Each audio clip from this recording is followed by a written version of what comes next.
रायजो राजानि हेफाजाबै जोङो आरो MCLA इलेक्शनाव बयबो बिजाथिफ्रा BTCनि 40टा समष्टिनि रायजो राजाफ्रा जोंनि BPFनि 28 जन MCLAखौ फाथायहरनानै जेब्ला हाग्रामा महिलारिखौनो जोंनो चिफ नांथारगौ होननानै बुंनाय फोरमान जाबाय। जोङो 5 अक्ट'बराव हाग्रामा महिलारिखौ जोङो BTCनि चिफ थिसनफिननानै रायजो राजाफोर जों जेब्ला नायो BTCनि चिफ हाग्रामा महिलारिखौ जों थिसनफिननानै जों जेब्ला BTCनि लेखा पत्रखौ जों बोज्लाबनानै नायो जों नुदों जे थांनाय 5 बोसोराव प्रमद बर'नि दैदेननायाव थांनाय 5 बोसोराव लरेन्स इस्लारिमोननि दैदेननायाव रायजो राजाफोरनि नामाव जे स्किम होदोंमोन जे खोथा होदोंमोन जे अरुणोदय लाबोनायनि खोथा होनदोंमोन जे सेल्फ हेल्प बिजनेस फैसा लाबोनायनि खोथा होनदोंमोन लेखायाव मोनसेबो गैया रायजो राजाफोर मोनसेबो रेकर्ड गैया।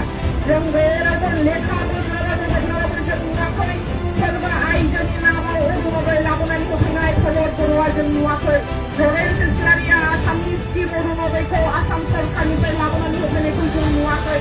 बेखायनो रायजो राजाफोरखौ थगायै रायजो राजाफोरनि आइफोरनि आबेगखौ अरुणोदय मोनगोन होननानै खननै खनथाम सासेखौनो खननै खनथाम फर्म फिलाप खालामहोनानै जेबो होआलासेनो रायजो राजाफोरखौ थगायनानै दोनदों होननानै जों जेब्ला नुदों साथेनो अक्ट'बर दाननि 6-7 तारिखआवनो हाग्रामा महिलारिया आसाम सरकारजों रायज्लायनानै BTCनि रायजो राजाफोरनि थाखाय मोनसे बिधान सभायाव प्राय 47-48 हाजार जोंहा अरुणोदय मोननायनि बाहागो दंमोन रायजो राजाफोर।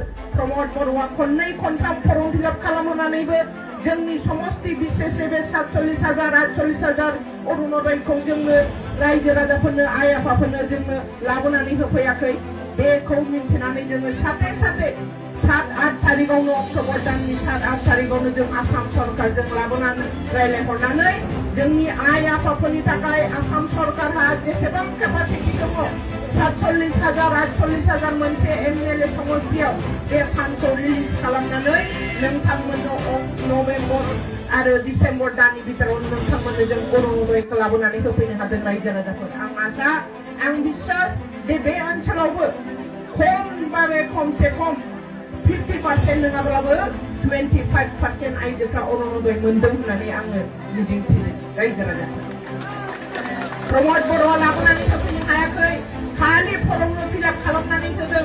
बे अरुणोदयखौ जों जेब्ला लेखा बिजिर सरकाराव थानानै जोङो जेब्ला लेखा बिजिरनानै नायदों BTCनि मोनसेबो लेखाया गैया रायजो राजाफोर नोंथांमोननि थाखाय जे स्किम होदोंमोन अनसाय बिथांखि माबा बिथांखि हेन बिथांखि मोनसेयावबो नोंथांमोननि नाम गैया।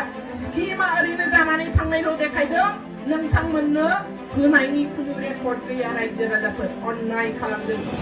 अरुणोदय लाबोनानै होफैनांगौनि दायित्वआ आसाम सरकारनिफ्राय फैसा लाबोनानै नोंथांमोननो अरुणोदय लाबोनानै होनांगौनि दायित्वआ सेल्फ हेल्प ग्रुपफोरनो 10,000 टाका लाबोनानै साफार सदस्य 10,000 टाका लाबोनानै होनांगौनि दायित्वआ MLA लरेन्स इस्लारिनि दायित्वमोन। रायजो राजाफोर बे दायित्वखौ बियो 5 बोसोराव मावफुंनो हायाखै। ओंखायनो एबार जोंनो बेनि जायगायाव भुल बसत 2021आव लरेन्सनो भट होनानै जोंनि प्रमिला बायद'खौ फेजेननाय जादों। रायजो राजाफोर बिराद जोंनि दुर्भाग्यजनक बै समाव हाग्रामा महिलारिखौ शक्तिशाली खालामफिननो जों प्रमिला बायद'नो भट होनांगौमोन। नाथाय टेकनिकेलि माबा माबि जों सिगि सला खालामजानानै हयथ'बा बिसोरनो साबसिन मावगोन सानफ्लांनानै जोङो लरेन्स इस्लारिनो जोङो भट होदोंमोन। देरहानानै 5 बोसोराव नोंथांमोननो आसाम सरकारनिफ्राय जेबो आदाय डिमान्ड खालामनानै लाबोनो हायाखै। एबार ओंखायनो जोङो गोदान हाग्रामा महिलारिनि मानगोनां हाग्रामा महिलारिनि बिसि अन्जलि बिसि शिउली महिलारिखौ जों बिजाथि महरै मोननो थांदों। साफ्रोमबो आइजोनि थाखाय दुगानायनि आरो खुसि जानायनि मुहूर्त बियो। सासे हाग्रामा महिलारिया जे लामाजों थाबायदों जे आगानजों सुरदों बे आगाननि दुखु सुखु गासिखौबो हाग्रामा शिउली महिलारि बिथाङा अनुभव दङ मिन्थियो। सासे रोंगौथि गोनां सासे आइजो आसाम सरकारनिफ्राय हाग्रामा महिलारिया जे खामानि BTC सरकाराव मावगोन आसाम सरकारनिफ्राय आरोबाव माखासे खामानिखौ लानानै फैनायनि दायित्वआ शिउली महिलारिनाव थागोन। साखालि जोंनि क'क्राझार ST समष्टि नङा